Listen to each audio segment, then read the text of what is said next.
Today we are going to sharpen this XHP Para 3 from start to finish. And we're going to try to do it under 10 minutes. So this is a factory edge. It hasn't been touched yet. The only thing I've done to kind of cheat this is I've already put it in the clamps. This is the TSProf quick clamps. And the important thing about clamping a Para 3 or any Spyderco, but especially a Para 3, is this line right here where the flat grind line ends needs to be aligned parallel with your stone right here. That way you can get the whole heel and grind away. So let's get going on this. First thing we're going to do on any knife is we're going to sharpie the edge, both sides, to find the existing angle. Luckily, this is a Spyderco. Spyderco's existing angles are typically 17 degrees. They aren't always. Sometimes they're a couple degrees off. But typically, I can start this at 17 degrees. Right there. And if we monkey around on the Sharpie, it should remove it or come close to removing it. And at 17 degrees, it looks like we're pretty dialed in and it looks like the right angle. We'll test the other side as well just to confirm. And this side looks like 17 degrees is slightly low, but it's still pretty close. So we're going to stick with 17 degrees on our edge. We always start with the presentation side just to keep track of how many flips we have. So we're going to start here. The big items on the factory edge on a Spyderco to watch for is the heel, which we'll do here in a moment, and the tip, and getting the bevel even all the way through with your what you reprofile. So at 17 degrees, we're not removing that much steel. So let's start with the heel and cut the heel in tight. It doesn't take a lot of work, just a few strokes up and down. Check your work. And the heel's cut in already. And what's going to happen on most Para 3s is there'll be a little spot right in front of the heel, and it's coming out pretty quickly. They'll have some Sharpie left on it. And once that's gone, which it is, we can profile the rest of the edge.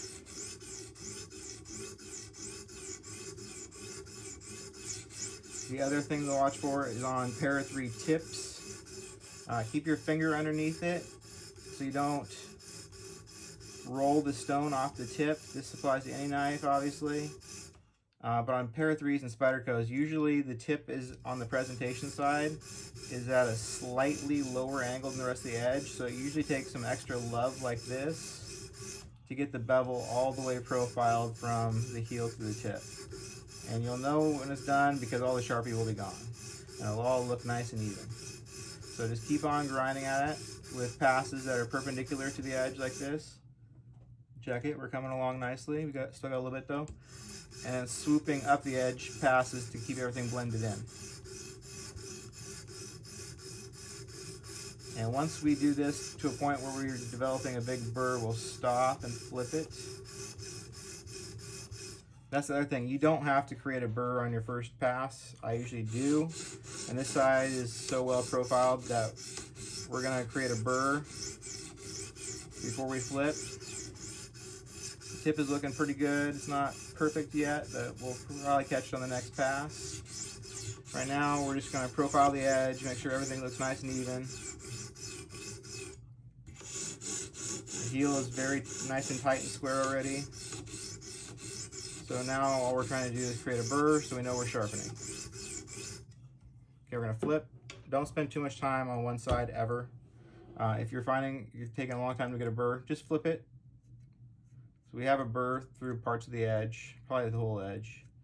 But if you're spending forever on one side, you need to flip because the burr will never come sometimes until you flip, do the opposite side, and come back. So we're cutting in the heel again. That easy. If you have good stones with a square edge, the heel is cut in. That's it.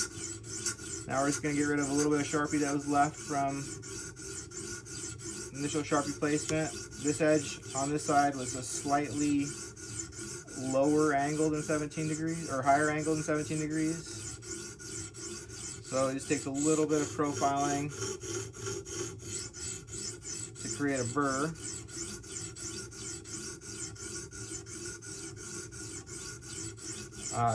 flip side tips usually are easier to work on.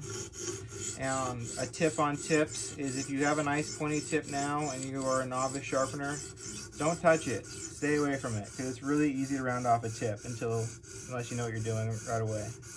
So careful on tips. Spend as little of time as you can on them. So we're going to check for a burr, which we have a nice burr. So we're going to flip. Do one more pass with this 150 grit half-stone premium CBN stone that we're using. It's my profiling stone. I love it. But since we have a burr already, we are off to the races and we're sharpening. You can hear the burr coming off or flipping when we grind past it on this edge. So now this pass is really just the cleanup. Make sure we're all happy with the way everything looks. Looks like our tip's good. Just do last pass. Make sure we have a burr in the middle of the edge.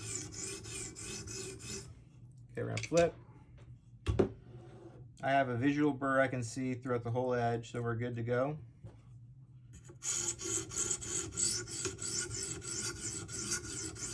And when you can hear the burr coming off, when you flip, you know you're apexed and that you are sharpening if you're hitting the burr when you flip.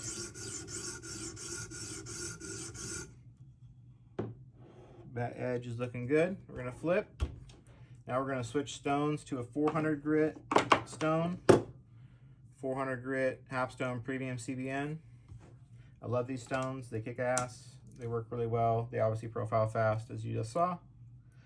But this 400 grit is all you need for a good edge, is the 150 to profile and this 400 to clean it up. And most people spend too much time on their upper stones. The only stone you should spend any considerable time on is your first stone.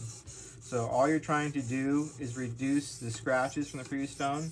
And once you've gone over the edge once or twice with a good stone, the scratches are what they are. They're gone. They're either going to be deep and you're not going to be able to get them out, or a couple passes in, the edge is done. So we don't spin forever. This is going to be a satin finish edge, so we're not trying to mirror it. So if there is any minor imperfections in the scratches, it's not even a big deal. You will never notice them on a satin edge. And do one more pass, reduce the burr. Make sure everything looks nice and neat. We want to make sure the sheen of the edge is consistent throughout the whole thing and there's no like jittery spots where it looks like it starts and stops. We're good. And last pass on this side. Again, don't spin forever on your upper stones. And a satin edge like this at 400 grit will be just as sharp as a mirror edge or sharper. So let's take it out of the sharpener now.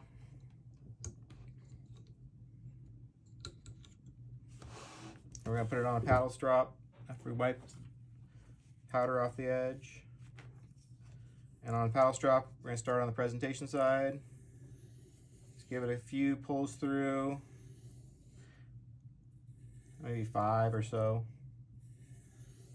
But don't overstrop. You're just trying to make sure the burr is gone. You're not trying to polish the edge. You're not trying to create a mirror.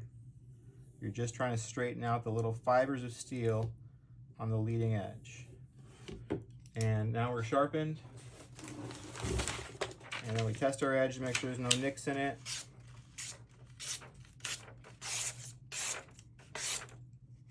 There you go. That is how you sharpen a Spyderco Para 3. Quick and easy.